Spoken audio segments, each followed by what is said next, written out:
In his professional playoff debut at 19 years old in Double-A, Jett Williams led his team to victory with a massive home run. We're going to talk about that game and so much more on today's edition, Locked On Mets. You are Locked On Mets, your daily New York Mets podcast. Part of the Locked On Podcast Network, your team every day.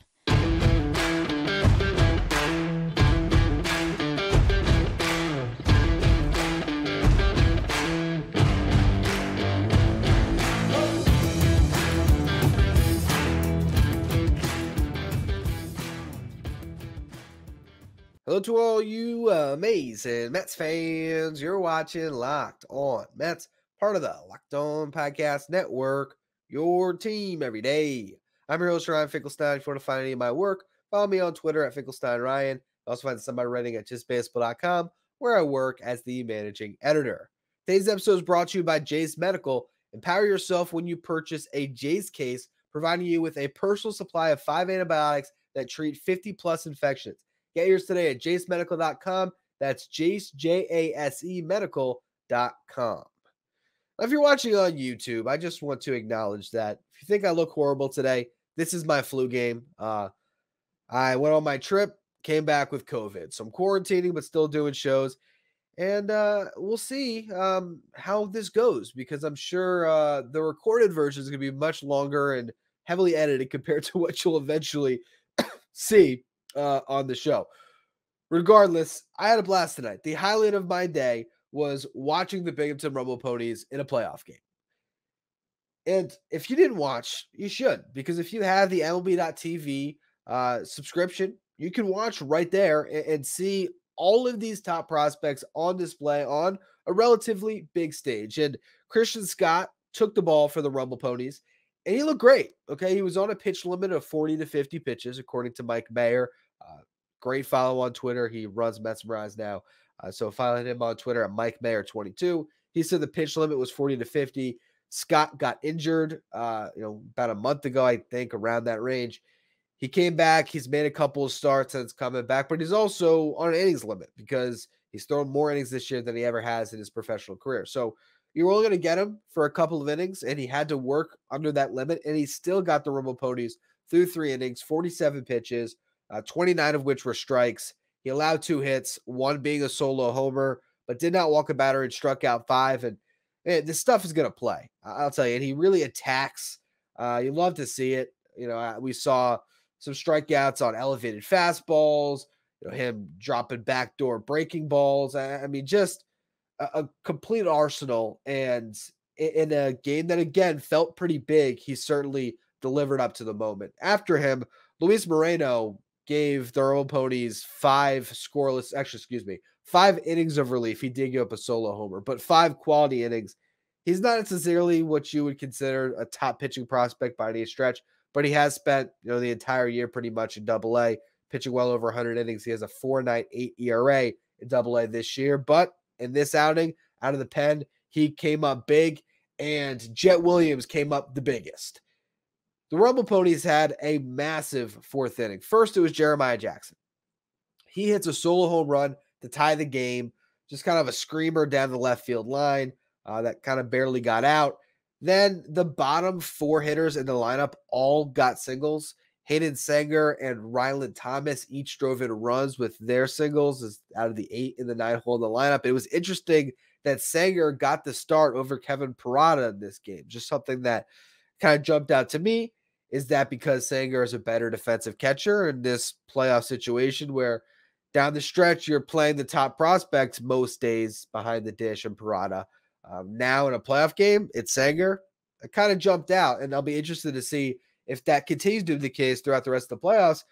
They also could have DH Parada, and they chose not to do that as well. So just something to monitor as these playoffs continue. But Jett Williams was the story because he had the biggest hit, a 3-run homer with an exit velocity of 105 miles per hour. That was an absolute bomb of a shot. And he just looked really comfortable at the dish. Now, he struck out 3 times, but one of those was a full count where I felt like he fell behind, did a good job to get back to even before he ultimately just was behind on a fastball. It was probably maybe sitting breaking ball in that situation. I don't know. He did draw a walk too, so that's showing you that plate discipline. But to see him in a big moment deliver his first home run since coming up to Double-A, it just shows you the moxie of this kid. He's 19 years old in the Double-A playoffs, and he looks as comfortable in the dish as any hitter in this lineup. So, the future is very, very bright for Jett Williams. Meanwhile, Luisangel Acuna and Drew Gilbert were a little bit disappointed. They each went hitless in this game. They each struck out twice. A scary situation with Acuna as he had to leave the game after getting hit in the head. It might have been even hit in the face. A little hard to tell in those camera angles from the minor league game, but he looked shaken up and he left early. So we'll see what happens. So they have a day off. I'm sure there's some form of concussion protocol. I don't know exactly. I haven't seen any reports about if he did sustain any injury. If he's out, I mean, Jett Williams already started at shortstop, but he'll probably continue to start at shortstop through the rest of the playoffs. They'd have to find someone else to play second base. Hopefully he's all right to get back out there on Thursday. Drew Gilbert did have a good moment where he generated a run. He drew a walk in the seventh, stole second base, came around on a hit by JT Schwartz. Jeremiah Jackson had a big game. He had that home run early, then got a base hit. Rowdy Jordan doubled in Schwartz, and then Schwartz had an RBI triple in the eighth inning. So altogether, the Rumble Ponies scored 9 runs. They win 9-2. And now, facing the Somerset Patriots in this 3-game series, they head to Somerset for the final 2 games. They just have to win 1, and they're going to be in that championship round. Dominic Hamill will take the ball in game 2. He has been the starter that has been in Binghamton all year. He has thrown the ball well lately, so we'll see what he looks like. And then if it does necessitate a game 3 because the Rumble Ponies lose that one, you'll see Blade Tidwell in an elimination game, do or die game 3. So this is a lot of fun. I mean, I'll be honest, I had both games on tonight, but I was focusing a lot more on the Rumble Ponies than the New York Mets because it's games with stakes and players you care about at this stage. So I do encourage you guys, again, they have an off day because they're traveling on Wednesday. Then it's Thursday, Friday. Again, if the series goes to 3 Friday. And then I think they kick it off. I'll give you an update later in the week if they do advance. I believe it's like the same type of schedule next week. Tuesday, Thursday, Friday. I have to check. But regardless, a lot of fun to watch those Rumble Ponies in action. Now, moving to the big league club in the next segment, are we going to see Starling Marte back in action this season? I'm going to discuss that and his future role with the Mets. Looking forward to next season. Before we do get into that, though, today's episode is brought to you by Sleeper. The MLB playoffs are around the corner, which means the clock is ticking on your chance to receive a 100 times payout on your cash with daily fantasy baseball. Baseball has never been more exciting. You see Ronald Acuna Jr. The Mets fans don't like it, but man, the stats he's putting up, he might have a 40-70 season. He's like 3 stolen bases away, a home run away. He might have a 45-75. Like, who knows what he's going to do? You can take Acuna to be over on stolen bases or home runs. You basically pick more or less on the stars of the game or whoever you really want, and you can combine them together for up to a 100-time payout on Sleeper. Get your picks right, and you can win big. Plus, the NFL season just started. So, yes, you could download Sleeper for the rest of the baseball season, but then you queue yourself right up for the NFL season. It's daily fantasy sports. So entries can be made in 30 seconds or less. It's that easy. They're safe and fast withdrawals. And if you use promo code Locked On, you're going to get up to a $100 match on your first deposit. Terms and conditions apply. See Sleeper's terms of use for details. Currently operational in over 30 states. Check out Sleeper today. The New York Mets put the Miami Marlins at 6:40 p.m. Eastern Time on Wednesday night. Catch every pitch of the Mets' hometown broadcast with SiriusXM on the SXM app. Just search Mets. Now, Starling Marte is traveling with the team now. He was in Port St. Lucie and will now join the Mets in Miami and probably finish the season traveling with them and might rejoin the team at some point, which will be good to see him. I mean, you see Luis Guillorme's back. Jonathan Arauz ended up getting sent down. It would be good to replace Ortega with Marte down the stretch. Not that these games matter too much, but it'd just be good to see Marte healthy and back on the field so he can have maybe a regular offseason. The Mets have a massive question mark now with Starling Marte based on the season he just had. He hit 248, 301 on base, 324 slug, just 5 home runs in 86 games. His win runs created plus was 76. Now, again, WRC plus measures hitters based on a league average of 100. So he was 24% worse than your league average hitter. Now, he did add some value on the base pass. He swiped 24 bags in 86 games. He played the whole year, was healthy. Certainly could have swiped 40 even. But that's just the new rules, and that's one part of the game that he added value. But the defensive metrics were bad on him. He didn't slug at all. He hit for a low average. That's not the guy that the Mets paid all of that money to, just a couple winters ago now. When you gave him that initial contract, the thought was in the first 2 years of the deal, he was going to be a huge contributor. And then you sort of hope that you get something in those final 2 years. And the first year of the deal was great. He hit 292, 347 on base, 468 slug, had 16 home runs, a win runs created plus of 134. So he was 34% better than your league average hitter. You compare that, though, to what he did this year, and that's a 60-point drop-off in WRC+.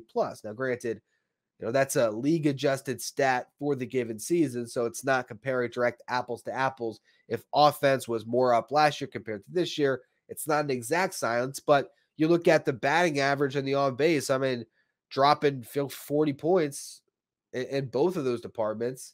The slug dropping 134 points.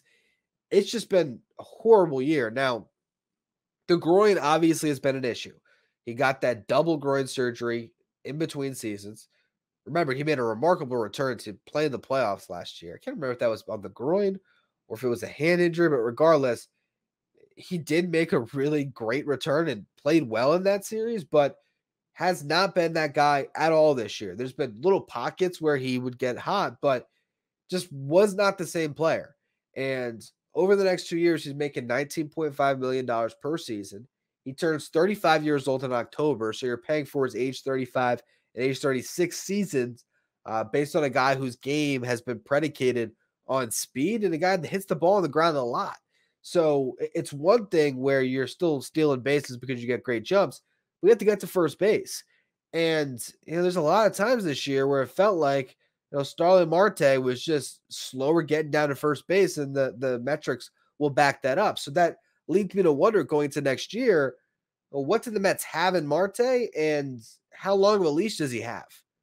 Is he a guy that's just going to be hurt for the next 2 years, or is he going to get on the field and be the same guy he was, or is he going to get on the field and be the same guy he was this year? You're going to see the 2022 Marte or the 2023 Marte. And that's where I think the emergence of DJ Stewart is so vital to the New York Mets, because he gives you another option, okay? He's played 50 games now at the Mets. He's hitting 264, 342 on base, 557 slug, has 11 home runs, 26 RBIs, a 144 WRC+, so 44% better than your league average hitter. His OPS, on base plus slugging, is 899. Both of those marks among hitters in the Mets lineup this year who've had a minimum of 150 plate appearances, those are the top marks for anyone. That's how good DJ Stewart has been. Now, you look at what those numbers would mean over a full season, you're looking at 30 home runs and 80 runs driven in. So, DJ Stewart is proving to be a legitimate power threat. Now, even though the defensive metrics hated Marte this year, I still believe that he's a significantly better right fielder than DJ Stewart, but DJ Stewart has held his own and might just be league average out there. And you could always shift him to left and put Jeff McNeil in right next year. So the Mets have options, okay? In 51 games in AAA, DJ Stewart hit 16 home runs. So he's got 27 home runs this year and 101 games played. He's arbitration eligible. So as far as I understand it, the Mets could tender him a contract and keep him around for 3 arbitration seasons. So they would have control on him. And I think if nothing else, what DJ Stewart has done is he's made Daniel Vogelbach extremely expendable, right? I mean, there's no reason to tender Vogelbach a contract at all. And he provides insurance for Starling Marte. So if you go into next year and look, Jeff McNeil played a game in center field the other day, and your primary outfielders are Marte, Stewart, Nimmo, and McNeil, I think you're okay. You probably still have to add a Tim LeCastro type a guy that brings speed and defense to your bench. But even with that, okay, that's 5 players on a roster that's going to have 13 position players. Throw in Alonso, Lindor, Mauricio, Beatty, Alvarez, Narvaez, if he picks up his player option. Vientos and Guillorme, that gets you to 13. And you would have, a glove guy for the outfield and the Castro type, a glove guy in the infield with Guillorme. Mauricio potentially is your starting second baseman, Beatty at third, if that's still your plan as a franchise. I think there's every possibility the Mets could just retain DJ Stewart and do nothing this offseason. Because coming up the pipeline, you have Luis Angel Acuna, Drew Gilbert, Jeremiah Jackson, who homered today, who's been great since coming over, who can play pretty much any position on the field, and Jett Williams, who I would say it's unlikely we see him next year still, but at 19 years old in AA, you really don't know at this point, particularly with the way teams are calling on kids younger and younger these days. That's why I really believe with all the talent in the organization, what's at the big league level with this wave of top prospects who've debuted this year and the veterans that are still under contract with the emergence of a guy like Stewart, who I just think if you look at the free agent class, and if you're trying to sign someone to a reasonable salary on a 1-year deal, a veteran, I don't know how much better that player is than Stewart. So if you're leaning into youth, I feel like Stewart has afforded you an ability to really just focus all of your assets when it comes to money spent in free agency on beefing up your pitching staff to be able to have a competent team that could potentially surprise some people next season. They're not surprising anyone this season, and they lost the game to the Marlins. I'll discuss that next. Before we do, today's episode is brought to you by Jase Medical. Modern medical care and treatment are important, but our global supply chains are fragile. Things like natural disasters, pandemics, and foreign travel may cut you off from the treatment you need. Jase Medical is your solution. Just fill out their online form, and one of their board-certified physicians will review it to determine whether medications are safe and appropriate. Then, they send your prescriptions to one of their partner pharmacies, where your Jase order will be filled and mailed directly to your home. Not only this, you can send your physician a message for answers to treatment-related questions anytime. Everyone should be empowered to care for themselves and their loved ones during the unexpected, and that's why Jase Medical offers the Jase case. Save more than $360 by getting these life-saving antibiotics with Jase Medical, plus an additional $20 off by using the code LOCKEDON at checkout on jasemedical.com. That's Jase, Jase, medical.com. The New York Mets play the Miami Marlins at 6:40 p.m. Eastern Time on Wednesday night. Get your pitch in the Mets Hometown broadcast with SiriusXM on the SXM app. Just search Mets. Now, the New York Mets had a real opportunity to win a series against the Marlins on Wednesday. They started the game with runners at second and third, nobody out, and they didn't score. Brandon Nimmo got a hit. Ronnie Mauricio doubled. They're sitting there with speed on the bases as well, and they came up empty. Now, they did score a run in the third. Francisco Lindor drove in Pete Alonso. Then Lindor, later in the inning, stole his 28th bag of the year. So he's 2 away from 30 bags stolen. Still needs the 4 home runs, though. The Marlins, they tied it up in the bottom half of the third with a pair of doubles. Then in the 5th inning, they took a lead on an absolute bonehead play by Joe Lucchesi. He gave up a leadoff double that inning. Then he hit a batter. And so the Marlins elected to bunt, and he stupidly throws it to third base. The throw, I think, would have beaten the runner anyway, but there was no one there to field the throw at third base. No one was home. So runner comes around to score. The Mets were lucky that the Marlins were foolish themselves, and they're able to get the trailer at third base, get an out of it. But still, that was a ridiculous play. And the thing that frustrates me about it is it counts as an unearned run. It's the stupidest thing ever that a pitcher error counts as an unearned run. That drives me nuts. If a pitcher can't field his position, it's an earned run, in my opinion. But for Joe Lucchesi, his start looks a lot better because it's 2 earned over 5 2/3 instead of 3 earned. On 6 hits, 2 walks, 5 strikeouts. I'm not knocking how he pitched. I mean, overall, he still pitched well. He's got a 2.88 ERA on the season through 8 starts. Looking like a really good option. It's crazy the way the Mets have been able to suddenly get quality starting pitching in these games that don't matter for them. But they have from all of these guys. So that was still good to see. Reed Garrett was even better coming out of the bullpen.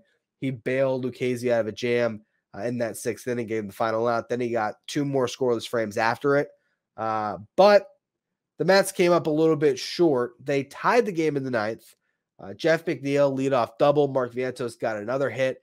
And then DJ Stewart and Tim LeCastro both failed to get the runner in from 3rd with groundouts. But Brandon Nimmo delivered an RBI double that scored both to tie the game. Now, that was his 27th double of the year, 23rd home run. Oh, no, it wasn't his 23rd home run.